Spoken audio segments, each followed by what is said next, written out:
ओम जयंती मंगला काली भद्रकाली कपालिनी दुर्गा क्षमा शिवा धात्री स्वाहा स्वधा नमोस्तुते।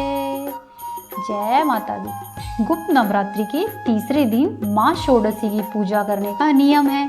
अगर कोई भी व्यक्ति सच्चे मन से माँ षोडशी की पूजा करता है तो उसके जीवन से सभी समस्याएं दूर हो जाती है। माँ षोडशी को महाविद्याओं की तीसरी विद्या बताया गया है। ऐसा मानते हैं कि माँ षोडशी तीनों लोकों में सबसे सुंदर है। माँ षोडशी को त्रिपुरा सुंदरी, ललिता और राजेश्वरी भी कहा जाता है। शास्त्रों में माँ षोडशी को माँ पार्वती का प्रतिनिधित्व करने वाली देवी बताया है, इसलिए माँ षोडशी को तांत्रिक पार्वती भी कहा जाता है। माँ षोडशी 16 वर्ष की कन्या के रूप में दिखाई देती है। शास्त्रों में बताया गया है कि माँ षोडशी का रंग सुनहरा लाल है। माँ दुर्गा के समस्त रूपों में एक रूप जगत प्रसिद्ध देवी त्रिपुर सुंदरी है। माँ षोडशी तीनों लोकों में सबसे सुंदर और सभी कर्मों का शीघ्र ही फल देने वाली है। माँ षोडशी 16 कलाओं से युक्त 16 वर्ष की कन्या की तरह हजारों सूर्य का तेज अपने अंदर समाहित किए हुए हैं। माँ षोडशी की पूजा करने से मनुष्य ऐश्वर्य एवं सभी प्रकार के भोगों को प्राप्त करता है। माँ षोडशी की 4 भुजाएं हैं। ये अपने हाथों में पाश, अंकुश, धनुष और बाण धारण करती है।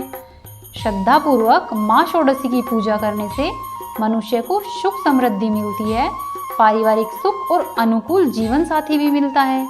माता को यौवन और आकर्षण की देवी माना जाता है, इसलिए इनकी पूजा करने से आकर्षण और सौंदर्य प्राप्त होता है। अगर दाम्पत्य जीवन में हमेशा ही कलह रहती है या आपका कोई प्रिय आपसे नाराज हो गया है या समाज में सम्मान व पद पाना चाहते हैं तो इसके लिए माँ षोडशी की पूजा कर सकते हैं। आइए अब जानते हैं माँ षोडशी की कथा।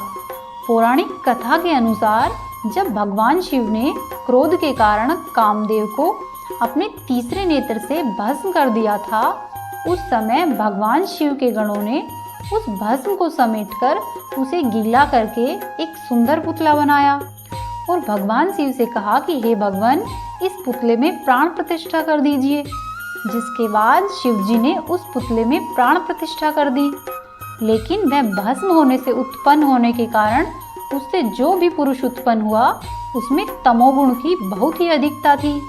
जिसके बाद वह तीनों लोकों में हाहाकार मचाने लगा। उसने देवराज इंद्र के समान ही दूसरे स्वर्ग का निर्माण कर लिया और स्वर्गलोक पर भी आक्रमण कर दिया। जिसके बाद देवराज इंद्र देवर्षि नारद के पास गए। तब नारद जी ने देवराज इंद्र से कहा कि आप आद्याशक्ति की विधिवत रक्त और मांस से पूजा करें। देवराज इंद्र ने ऐसा ही किया, जिसके बाद माता षोडशी का जन्म हुआ और उन्होंने उस असुर का वध किया और देवताओं को वापस से स्वर्गलोक दिलाया और उनके कष्टों को दूर किया। अब आप जानिए माँ षोडशी की पूजा विधि। माँ षोडशी की पूजा करने के लिए सूर्यास्त से पहले स्नान करने के बाद सफेद रंग के वस्त्र धारण करें। फिर एक लकड़ी की चौकी पर गंगाजल छिड़ककर उसे शुद्ध कर ले और उत्तर दिशा की ओर मुख करके बैठे। फिर चौकी पर सफेद रंग का कपड़ा बिछाकर माँ षोडशी की तस्वीर रखें। अगर आपके पास तस्वीर नहीं है तो आप मूर्ति या श्रीयंत्र कुछ भी स्थापित कर सकते हैं। फिर माँ षोडशी को कुमकुम लगाए और उन्हें अक्षत, फल फूल चढ़ाए। माँ षोडशी को दूध से बना प्रसाद या खीर चढ़ाए। यह सभी चीजें चढ़ाने के बाद सच्चे मन से माँ षोडशी की पूजा करें और फिर माँ षोडशी की कथा पढ़े और कथा पढ़ने के बाद आरती करें।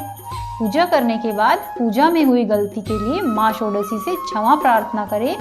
वह पूजा पूर्ण होने के बाद 9 साल से छोटी कन्याओं के बीच में प्रसाद को बांट दें। अगर 9 वर्ष से छोटी कन्याएं नहीं मिल रही है तो आप यह प्रसाद गाय को भी खिला सकते हैं। इस तरह से आप तीसरी महाविद्या माँ षोडशी की पूजा कर सकते हैं। उम्मीद है आपको आज की जानकारी पसंद आई होगी।